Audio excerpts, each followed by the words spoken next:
네, 여러분 책 247쪽의 대표 관료제입니다. 대표 관료제는 인사행정에서는 상당히 중요한 파트라고 볼 수 있습니다. 먼저 명확하게 대표 관료제에 대한 이해를 하실 필요가 있습니다. 대표 관료제는 기본적인 내용을 명확하게 이해하게 되면 여기에서 어떤 이슈들이 불거져 나온다는 것들은 충분히 이해할 수 있습니다. 먼저 한번 읽어볼까요? 대표 관료제란 공무원들의 인적 구성 비율은 그 나라 전체 인적 구성 비율을 반영해야 한다는 원리가 적용되는 관료제이다. 이런 겁니다. 우리나라 100만 명의 공무원이 있다.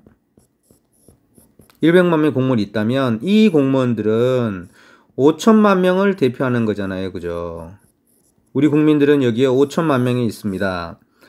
그러면 여기에 모자이크 돼서 생겨난 이 모자이크의 모습은 이 5천만 명의 모자이크 모습을 그대로 반영해야 된다는 겁니다. 자, 무슨 말이냐면 인구 구성 비율에서 여기서 다문화 가족이 우리나라 전체 구성 비율의 5%라면 100만 명 중에 최소한 5% 공무원은 이 다문화 가족에서 와야 된다는 얘기입니다. 좀 더 심플하게 얘기하면 이거를 쫙 반으로 짜내면 여기가 남이고 여기가 여성입니다. 공간이 좀 비죠. 물론 또 애매한 분들이 있기 때문에. 자, 여기도 마찬가지 이렇게 잘라서 남성이 반이고 여성이 반이어야 된다는 겁니다. 자, 여기서 대표 관료제 인구 구성 비율은 어떤 특정 집단을 나타내는 게 아니라 다양하게 소속할 수 있겠죠. 나는 남성이지만 또 다른 곳으로도 소속은 또 다를 수 있겠죠.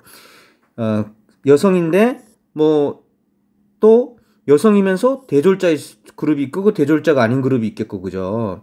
이렇듯 다양한 구성비가 있다는 겁니다. 이건 우리나라라기보다는 미국과 같은 나라에 다양한 민족들이 있단 말이에요. 여기 미국에 대한민국 사람들도 있습니다. 코리안들도. 미국의 대한민국 사람들이 전체 미국에 차지하는 구성 비율만큼 미국 관료 사회에도 이들이 있어야 되는 거 아니냐라는 게 이 대표 관료제의 논리입니다. 자, 이런 관점에서 보자면 왜 이런 대표 관료제라는 것이 등장했을까요?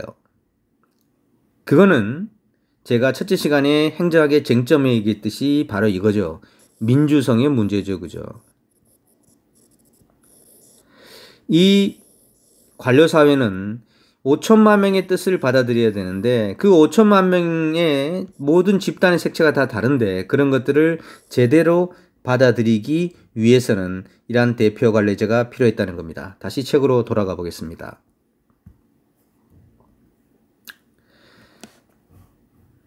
자, 1국가는 인종, 종교, 성별, 지역 등 다양한 집단들이 존재하는데 그 개별 집단들이 전체 인구에서 차지하는 비율만큼 전체 공무원에서 차지하는 비율을 유지해야 한다는 거죠. 결국 전체 사회 세력의 축소판이 정부 관료제의 모습으로 나타나야 된다는 겁니다. 이 말은 1944년대 킹슬리가 처음 했었다. 좀 알아두셨으면 좋겠어요. 네, 킹슬리. 자, 대표 관료제는 실적제의 문제점을 보완하려고 그랬습니다. 실적제는 실력에 의해서 들어오는 거잖아요. 그러면 국민 대표성이 낮을 수 있다는 거예요. 실적제는 공부를 할 수 있는 역량이 되거나 돈이 되는 사람들이 할 수 있단 말이죠. 신림동에 학원을 다닐 수 있는. 그럼 학원을 못 다니는 저소득층에 어떻게 하느냐. 저소득층에도 아까 모자이크만큼의 비율을 주자는 거죠. 결국 관료제 내부에 민주주의 원리를 도입하기 위한 거죠. 그래서 이런 것들을 우리는 앞에서 배웠듯이 기존의 실적제의 소극적에 따라서 적극적 인사행정으로 보고 있습니다. 그래서 이 대표 관료제를 주관식 문제로 풀어나가든 객관식 공부를 하든 이 쟁점은 뭘까요? 그러면 실제 현실을 사용할 때는 그 대상 집단을 어떤 집단을 선택할 것이냐. 미국 같은 경우 그러면 인종으로 할 것이냐 아니면 각 지역별로 선택할 것이냐, 아시안, 뭐 아프리칸 뭐 이런 사람들을 선택할 것이냐. 그 다음에 대표 관리자와 일반 공무원들 사이에 어떻게 해서 형평성 문제가 있죠. 대표 관리자를 다 뽑아버리면 내가 들어갈 자리 또는 뭐 실력으로만 뽑는 게 안 된다는 거죠. 이런 것들이 문제가 될 수 있다는 이야기입니다. 대표 관리자의 필요성, 대표 관리자의 논거입니다. 이 쉬워요. 뭐 당연하겠죠. 공무원 조직의 대표성을 강화해야 된다. 어디? 국민에 대한 대의민주주의 체계에서의 국민 대표성을 확보하기 위한 거다. 너무 당연하죠. 둘째, 적극적 의미의 기획운동이다. 그래서 실적주의의 폐단을 시정한다. 적극적 의미의 기획운동, 소극적 의미의 기획운동은 그냥 실력 있는 사람을 뽑아서 오는 게 소극적 의미의 기획운동이에요.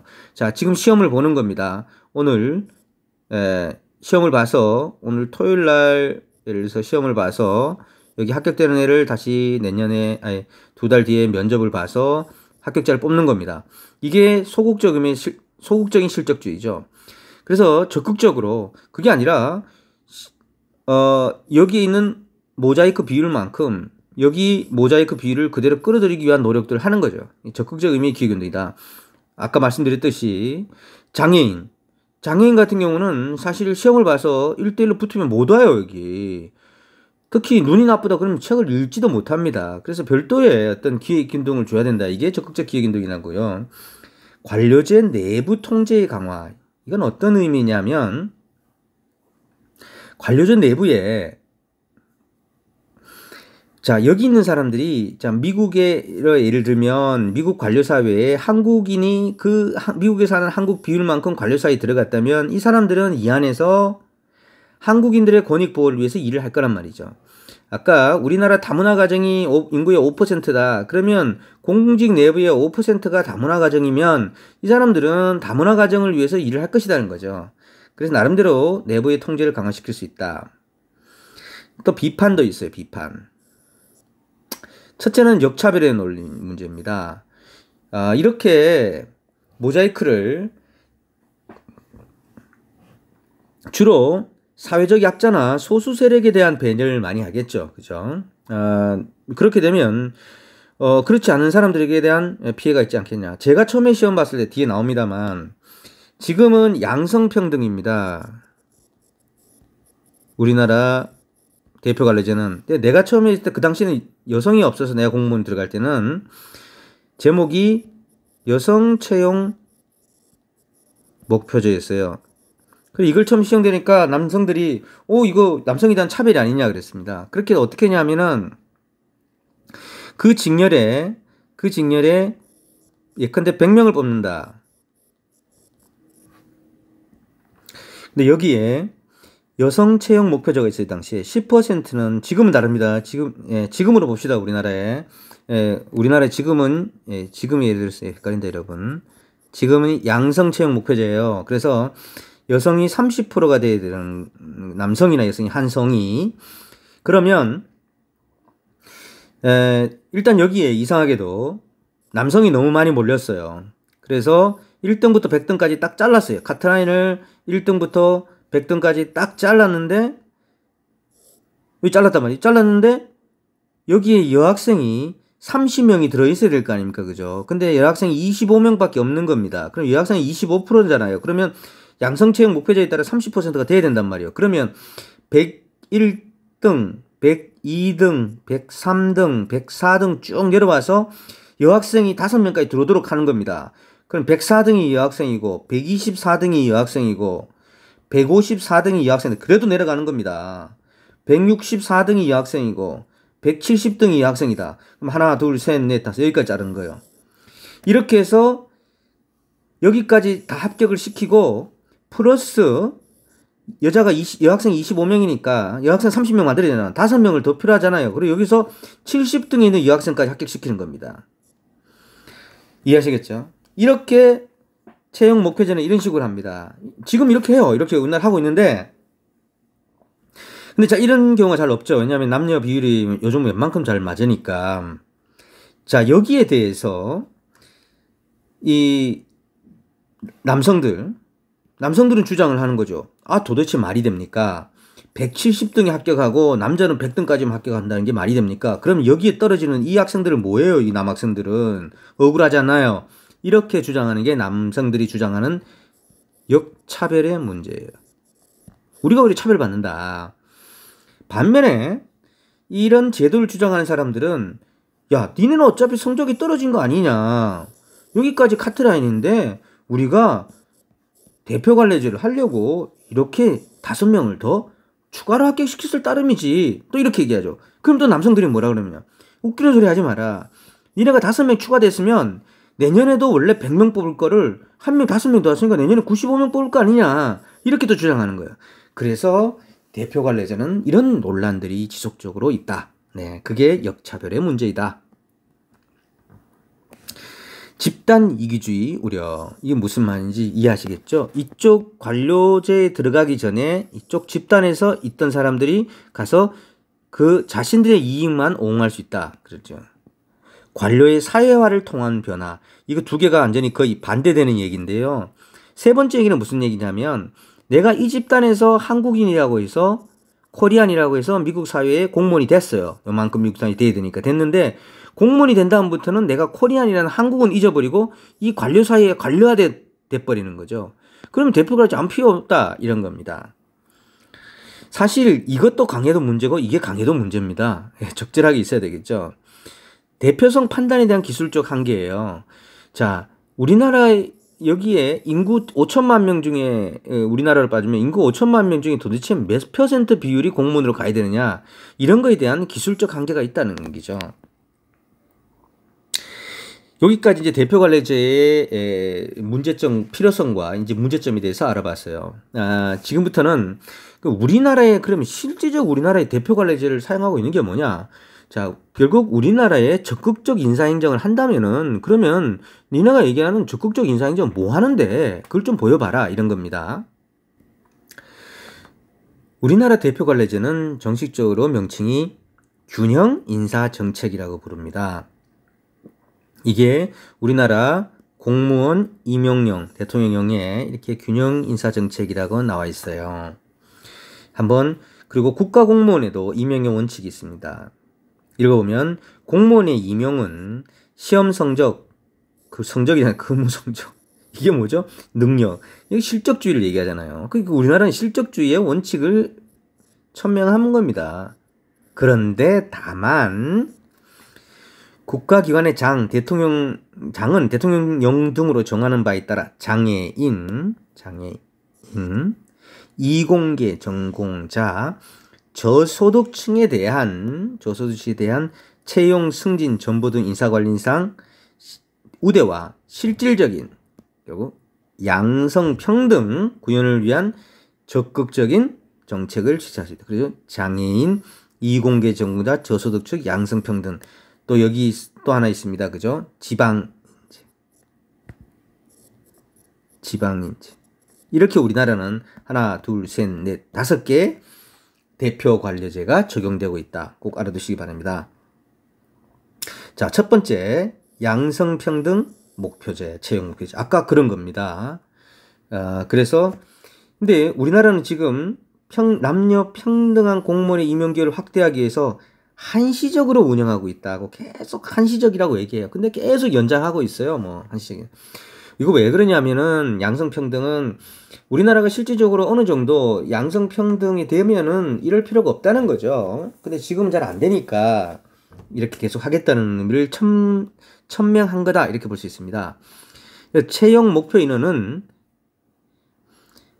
시험 실시 단위별 합격 예정 인원의 30%를 곱한 인원수를 하고 있다. 결국은 30% 그 집단의 30%는 최소한 어느 남성이든 여성이든 있어야 된다.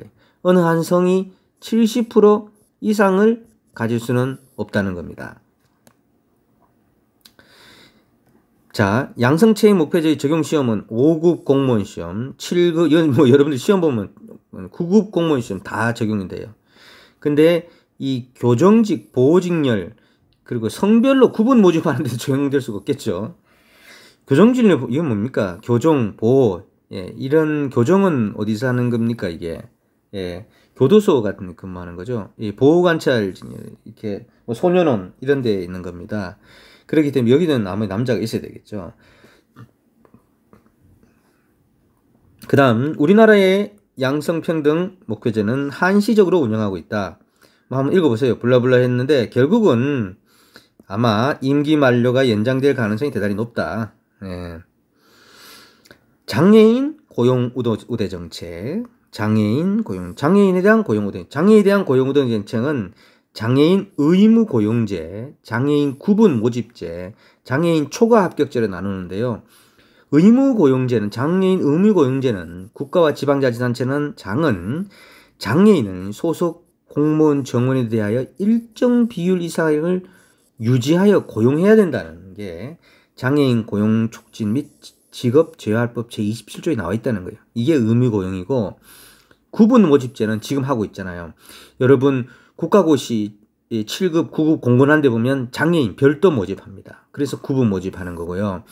초과 합격제는 뭐냐면 되게 흥미롭습니다. 여기 있는 내용인데, 이 내용이 무슨 내용이냐면,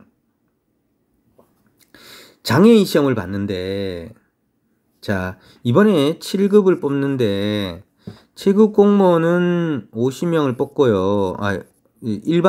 일반적으로 50명을 시험에 뽑는데 장애인은 2사람을 뽑습니다. 그런데 이 50명의 통상적으로 보면 그래요. 50명의 카트라인이 80점 정도 되고 장애인의 카트라인이 한 70점 정도 됩니다. 통상적으로 이렇게 될 수 있겠죠. 왜냐하면 장애인은 좀 더 몸이 불편하고 하니까 공부량도 작고, 그리고 또 시험 문제도 빨리 읽기 어렵고 시간을 더 준다 하더라도 통상적으로 뭐 이 정도 형성될 수 있어요. 예. 뭐 이런 경우가 많이 있습니다. 그런데 만약에 장애인이 2명이 왔는데 카트라인이 90점이고 일반적 사람들이 카트라인이 같은 시험이에요. 80점을 받았다. 이럴 경우는 80점이 넘는 장애인들이 있으면 그 사람 장애인들은 모두 합격이다. 그리고 이게 초과 합격이 된다는 얘기예요. 이해하시겠죠? 이건 너무 당연하죠. 당연히 그렇게 해줘야죠. 우리가 장애인이 좀 더 힘드니까 공부하기도. 그러니까 카트라인을 낮춰주기 위해서 일부러 별도 모집한 건데, 이분들이 별도 모집한 분들이 일반적인 이쪽에 있는 사람들, 비장애인들보다 더 높은 성적을 받아버린 카트라인 돼버리면 이건 말이 안 된다는 얘기죠. 이게 장애인 초과 모집이고요. 저소득층에 대한 우선 임용제도 마찬가지입니다. 저소득 구분 모집제, 저소득층 초과 합격제, 저소득층 초과 합격제도 아까 말한 장애인과 똑같은 겁니다. 지방인재 채용 목표제. 지금 이게 5급 공무원 외교관 후보자 7급 공개경제시험에 한시적으로 도입하고 있어요. 이건 뭐냐면 우리도 적용을 받습니다. 여러분들도 여기 혜택을 받아요. 서울특별시를 제외한 지역에 있는 대학의 졸업자 또는 서울특별시를 제외한 지역에 있는 학교를 최종적으로 우리는 서울특별시가 아니잖아요. 그런 사람의 비율이 어느 정도냐는 거죠. 일정한 비율이 돼야 된다는 거예요. 지금 우리 고시반에 행정고시 1차, 그러니까 5급 공채 1차 카트라인이 서울보다 약 0.5점 정도 낮습니다. 0.5점 정도 낮는데, 이게 왜 그러냐? 수도권의 서울 지역에 있는 학생들 다 뽑더라도 서울 지역 외의 학생들의 비율이 안 차면 몇 명을 더 뽑는데, 이게 약 0.5의 갭이나 발생합니다. 우리 과 학생들, 우리 고시반 학생들이 이걸로 꽤 많이 합격해요. 이 피셋의 0.5점은 굉장히 큰 차이입니다. 자, 과학기술인재 정책. 과학기술인재에 대해 이런 정책들이 있다. 이거 한번 읽어보시기 바랍니다. 그렇게 중요하지 않고. 자, 오늘 우리 지금까지 봤던 대표관례제에 만약에 이걸 주관식 답을 쓴다면 대표관례제는 양방의 디베이트를 아주 잘해주는 게 중요합니다. 그래 이게 뭐 대표관례제 좋다 일괄적으로 쓰지 말고 여기에 대한 반대 견해와 이런 것들이 디베이트가 되어 나가고, 보다 이것이 적극적 인사행정 그리고 실적주의를 보완한다는 것을 좀 강하게 써줄 필요가 있겠습니다. 자, 수고했습니다.